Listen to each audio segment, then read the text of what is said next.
Hello student, welcome back.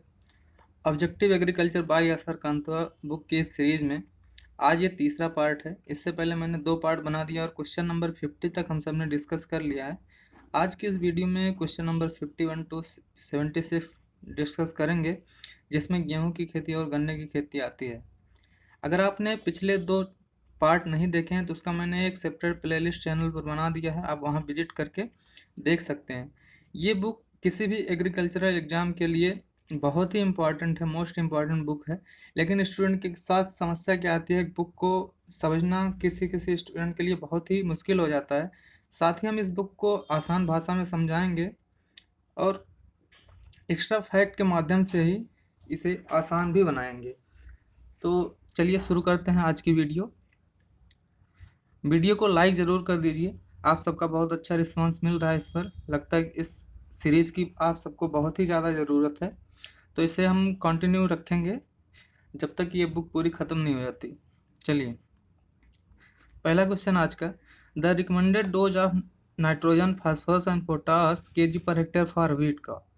तो गेहूं की खेती के लिए जो रिकमेंडेड डोज है एनपीके का, वो कितना है?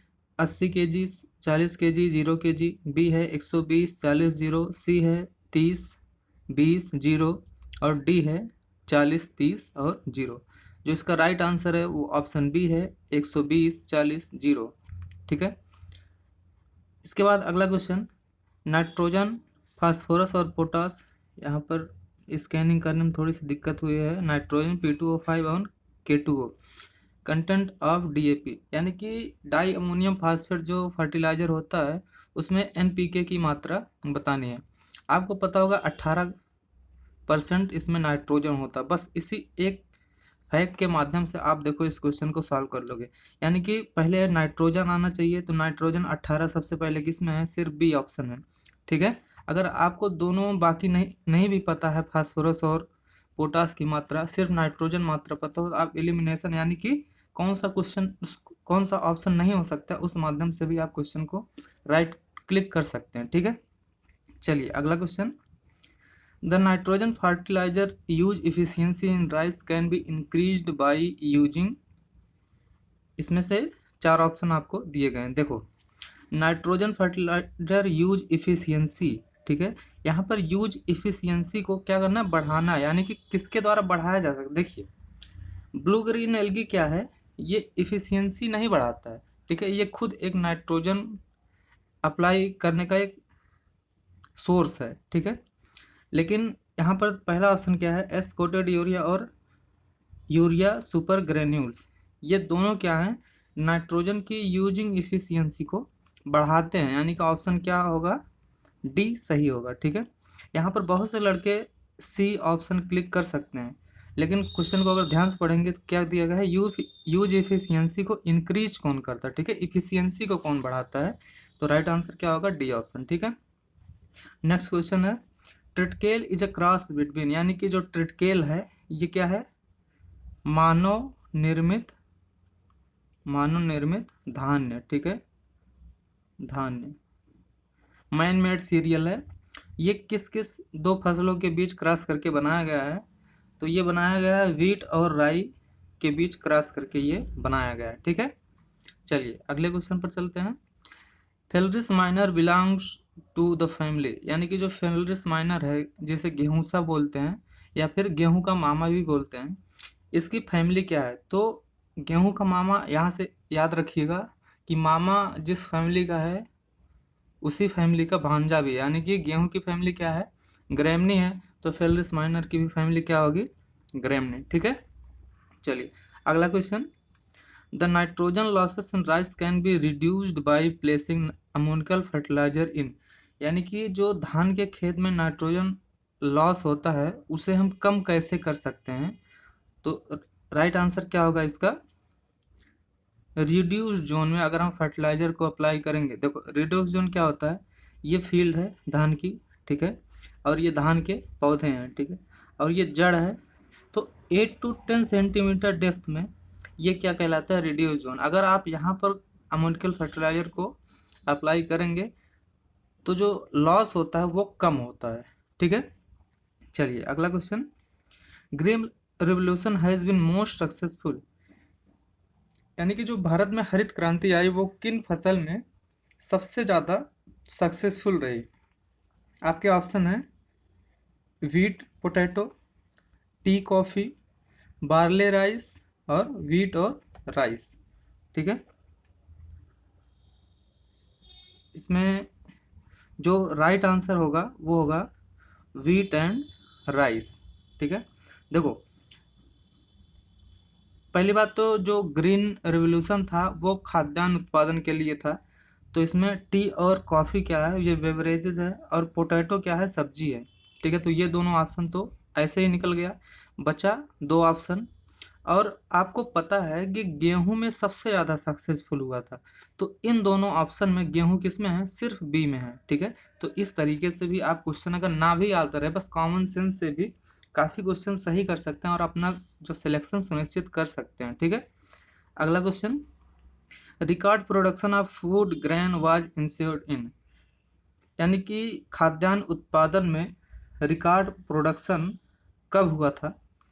तो ऑप्शन के हिसाब से तो आपका राइट आंसर क्या होगा, 2011-12, लेकिन अभी 2019-20 का अगर डाटा आप देखेंगे तो 291 मिलियन टन उत्पादन हुआ है। ठीक है, सेकंड एस्टीमेट आ चुका है, तो इसके हिसाब से 291 मिलियन टन उत्पादन हुआ है। तो अभी का जो राइट आंसर होगा 19-20 होगा, बट ऑप्शन के हिसाब से आपका राइट आंसर क्या होगा, 2011-12। ठीक है, चलिए next question, akiochi disease in rice is due to the toxicity caused by, यानी कि जो धान में अकियाची डिजीज होता है वो किसकी टॉक्सिसिटी के कारण होता है। ठीक है, तो इसका राइट आंसर क्या है, हाइड्रोजन सल्फाइड। अकियाची डिजीज में होता क्या है, यहाँ पर अगर देखेंगे तो रूट रॉट हो जाता है। ठीक है, जड़ें सड़ जाती हैं, काली हो जाती हैं, तो ये होता है अकियाची डिजीज राइस में। Next question, the pH for the predominant ionic form of phosphorus present in, देखिए अगर फास्फोरस की उपलब्धता की बात करें तो pH के हिसाब से वो घटता बढ़ता रहता है। ठीक है, तो pH 4 पर सबसे ज़्यादा उपलब्धता किस फास्फोरस की होती है उसे आपको बताना है। ठीक है, तो इसका राइट आंसर क्या होगा, H2PO4, H2PO4। ठीक है, तो राइट आंसर आपका क्या होगा, बी। क्लियर है, चलिए इसके बाद, first irrigation to the wheat should be given at, यानी कि गेहूं के खेत में, गेहूं की फसल में जो पहला सिंचाई है वो कब दिया जाना चाहिए, किस स्टेज पर दिया जाना चाहिए। तो इसका राइट आंसर क्या है, CRI स्टेज। CRI का फुल फॉर्म क्या होता है, क्राउन रूट इनिशिएशन। ठीक है, इनिशिएशन यानी कि झकड़ा जड़ बनते समय।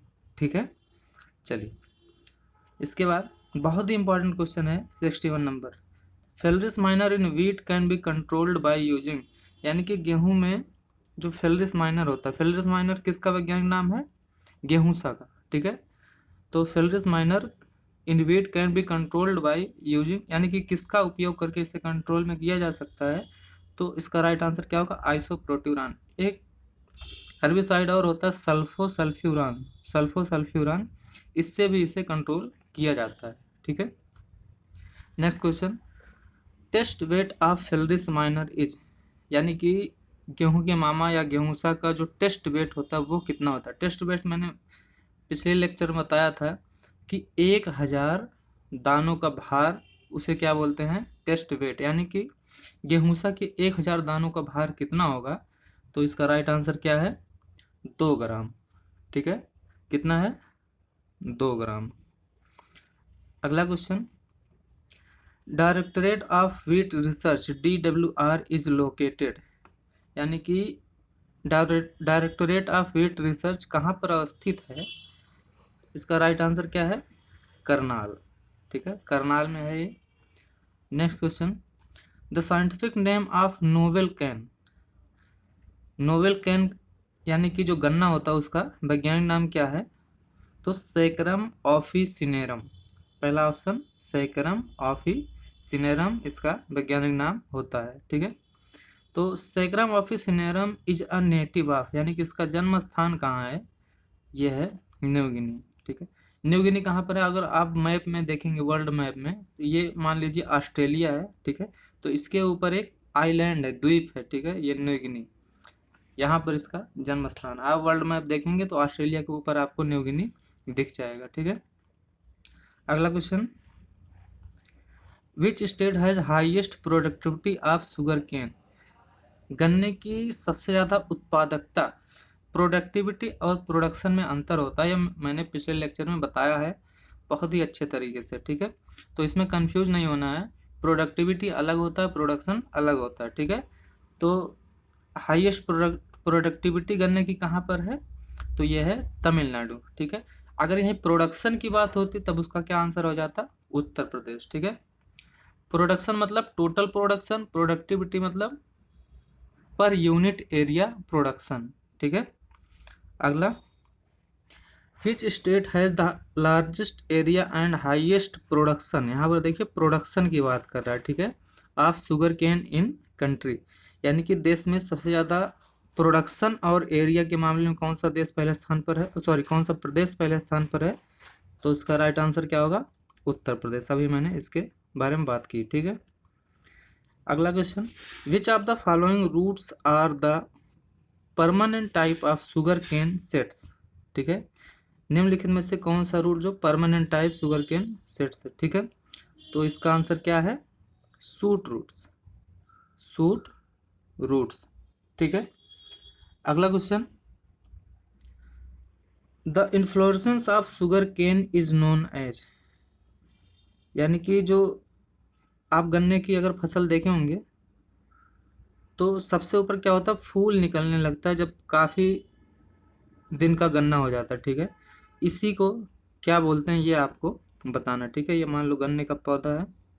ठीक है, ऐसे कुछ होता है, तो ये जो सबसे ऊपर फ्लावरिंग होने लगती है इसे क्या बोलते हैं, एरो, और इसके निकलने की क्रिया को क्या बोलते हैं, एरोइंग। ठीक है, चलिए अगला question, the best suited temperature for growth of sugarcane lies between, यानी कि गन्ने की फसल के लिए सबसे अच्छा तापमान कौन सा होता है, 26 से 32 डिग्री सेंटीग्रेड।